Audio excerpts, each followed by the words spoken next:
සුබ දවසක් සියලු දෙනාටම මම මේක මේ කතා කරන්නේ මේ වත්මන් ජනාධිපතිතුමාට. ඒ කියන්නේ මේ රටේ දැනට ජනාධිපති වෙලා ඉන්න අනුර කුමාර දිසානායක මහත්තයාට. එතකොට මට ඔයාගේ එක ඉල්ලීමක් කරන්න තියෙනවා. මේ සියලුම ඒ කියන්නේ බස් වල සහ කෝච්චි වල පූජක පක්ෂයේ සඳහා වෙන් කරලා තියෙන ආසන දෙක සම්පූර්ණයෙන්ම ඒ කියන්නේ මුදලකින් තොරව ඒ කියන්නේ මුදල් පාවිච්චි කරන්න බෑනේ. ඒ කියන්නේ පූජකෙක්ට මුදල් පාවිච්චි කරනවා කියන එක ඒක සුදුසු නෑ. ඒකට මම කාරණා කියන්න. එතකොට ඔයා ඇත්තටම ඒ කියන්නේ ඔයා දේශ ඒ කියන්නේ මේ ලෝකෙට ආදරය කරන මිනිහෙක් නම් ජනාධිපතිතුමා ඔයාට පුළුවන් වෙන්න ඕනේ ඔය පූජ්‍ය පක්ෂය සඳහා කියලා වෙන් කරලා තියෙන ආසන දෙක නිකන් ඒ කියන්නේ ආගමට ඒ දෙක පූජා කරන්න. හරිද? ඔයාලා දැන් ආගමක් ගැන කතා කරනවනේ. මම ආගම පිළිගන්නේ නැහැ. එතකොට මේ ඔයාලට පුළුවන් ඒ ආසන දෙක වෙන් කරලා දෙන්න. එතකොට මේ ආසන දෙක වෙන් කරනකොට වෙන ටිකක් මම ඔයාලට කියන්න. එතකොට භික්ෂුවට ඇත්තටම මුදල් පාවිච්චි කරන්න අවශ්‍යතාවයක් නැහැ.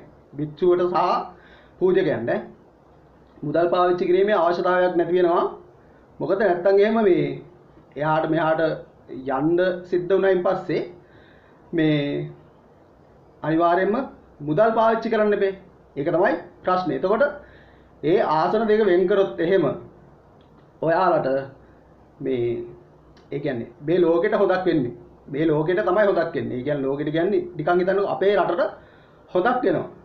ඒක මෙහෙමයි. දැන් මම භික්ෂුවක්නේ. එතකොට මට ඕනේ ජීවිතේ දැන් අපි කියනවානේ මේ හුදකලාවේ තනියෙන් ජීවත් වෙන්න. ඔයාලා පුළුවන් නම් දවසකට හරි ඇවිල්ලා සිවුර දාගෙන ඉන්න බලන්න. ඉඳලා බලන්න මේක කරන්න පුළුවන් දෝයි කියන තරම් ලේසියට. හැබැයි ලේසියට කරන්න පුළුවන් කට්ටියක් ඉන්නවා මේකේ. එතකොට ඒ කට්ටිය නිසා තමයි මේක මේ ඇත්තක් කියන්න බැරි. ඒ කියන්නේ ඇත්ත කියන්න බැරි හේතුවක් තියෙනවා. මොකද මේවට ගිජු වෙලා තියෙන නිසා. ඒ කියන්නේ හැම වෙලේම මම කතා කරන්නේ මේකේ තියෙන හානිය පැත්ත විතර කතා කරන්නේ. නැත්තම් එහෙම මේ කිසි කෙනෙක් එක්ක තරහකටවත් එහෙම කතා කරන එක නෙවෙයි. මම නැති වුණත් මේ කියන කතා මේ විදිහටම ලියවිලා තියෙන නිසා. එතකොට භික්ෂුව ඒ කියන්නේ මම භික්ෂුවක්නේ. හරිද? භික්ෂුවට මුදල් ඕනේ නැහැ. අවශ්‍ය නැහැ. අවශ්‍ය නැත්තේ අපිට ගමනක් බිමනක් යන්න ප්‍රමාණ පහසුකමක් තියෙනවා. හරිද? රජයේ හොස්පිටල් එකේ නිකන් බෙහෙත් ටික හම්බ වෙනවා. එතකොට දායක පිරිස කෑම් බීම ගෙනත් දෙනවා. එතකොට අපිට බික්‍රේසරේ දත්බුරුසුවේ සබන් කෑල්ලේ ඉඳලා හම්බ වෙනවා. එතකොට අපිට මොනවද අවශ්‍ය? ජීවත් වෙන්න මිනිස්සෙක්ට අවශ්‍ය පරිසරයේ ඔක්කොම මේක ඇතුළේ තියෙනවා. මුදල් අවශ්‍ය නැහැ. මුදල් අවශ්‍යම නැහැ. එතකොට ඔයාලා මුදල් දෙන්නෙම ඒ කියන්නේ ඔයාලගේ මතිමතාන්තර තර කරගෙන. ඒ කියන්නේ හිතන්නකෝ දැන් ඒ කියන්නේ අපි අහලා තියෙනවා මුදල් පාවිච්චි කරන්නේ නැහැ කියලා. ඒ වුණාට මම ගෙදර ගිය වෙලාවට මගේ අම්මා අහනවා මට මේ ස්වාමීන් වහන්සේ ඔබ වහන්සේට බස් එකේවත් යන්න විදියක් නැහැ නේ. ඔබ වහන්සේ මේ මොකුත් කරගන්න විදියක් නැහැ නේ. ඒ නිසා මේ සල්ලි තියාගන්න කියලා අම්මා මට සල්ලි දෙන්න හදනවා. එතකොට අම්මා ආදරයට සල්ලි දෙන්න හදනවා. හැබැයි ඒ ආදරය නිසා ලොකු විනාශයකට වැටෙනවා. එතකොට ඒක නිසා තමයි මේ සල්ලි කියන එක දෙන්න එපා කියලා ඔයාලට කියන්නේ. එතකොට ඔයාලා දෙන රුපියලක් හින්දා ඔයාලා දෙන ඒ කියන්නේ ඔයාලා දුක් මහන්සියෙන් හම්බ කරගන්න රුපියල නිසා හරිද තව කෙනෙක් අමාරුවේ වැටෙනවා. ඒ තමයි මේ පූජකයා.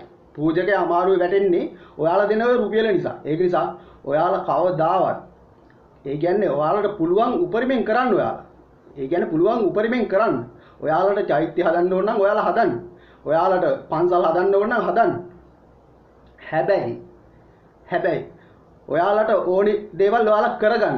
ඒකට භික්ෂුව පාවිච්චි කරන්න එපා. ඒ කියන්නේ පූජකයා පාවිච්චි කරන්නේ නැතුව ඔයාලා ඒ දේවල් කරන්න. ඒ කියන්නේ අපි හැම වෙලේම අනිකා වෙනුවෙන් ජීවත් වෙන්න ඕනේ. ඒ කියන්නේ අපි වෙනුවෙන් ජීවත් වෙනව නෙවෙයි. අපි හැම වෙලේම අනිකා වෙනුවෙන් ජීවත් වෙන්න ඕනේ. එතකොට ඔයාලා කරන්නේ අනිකා වෙනුවෙන් ජීවත් වෙනව නෙවෙයි ඔයාලා වෙනුවෙන් ජීවත් වෙනවා. ඔයාලට කොහේ හරි දිව්‍ය ලෝකෙක යන්න හාමුදුරුවන්ට රුපියල් 5000ක් දෙනවා. දිව්‍ය ලෝකෙ නෙවෙයි අපායට යන්න වෙන්නේ. මේ එහෙම එකක් තියෙනවා. හරිද? එතකොට ඔයාලා තේරුම් ගන්න මේ මම මේ කියන්නේ හරිද? ඔයාලට තේරුම් ගන්න ඔයාලා කරන එකේ බරපතලකම. එතකොට ඇත්තටම සත්‍ය වශයෙන් ඒ කියන්නේ සත්‍ය හොයාගෙන ඉන්න මිනිස්සු ඉන්නවනේ. ඒ මිනිස්සු විතරක් මේ පූජකයා කියන එක ඇතුලේ ජීවත් වෙනවා. අනිත් ඔක්කොම විසි වෙනවා. ඔයාලා ඔය දෙන රුපියල නතර කරොත් මේ ලෝකේ සුන්දර දැනකට ගෙනියන්න පුළුවන් පිරිසක් බිහි වෙනවා මේ පූජක කියන සමාජය තුලින්. අන්න ඒක නිසා මම කියන කාරණේ හිතලා බලන්න. ජනාධිපතිතුමා මේක දැක්කොත් ඔයාට කරන්න තියෙන එකම එක දෙයයි පූජ්‍ය පක්ෂයේ සඳහා වෙන් කරන ලද ආසන වලට රුපියලක්වත් අය නොකිරීම. අන්න එච්චරයි වෙන්න ඕනේ. එහෙනම් ජය වේවා.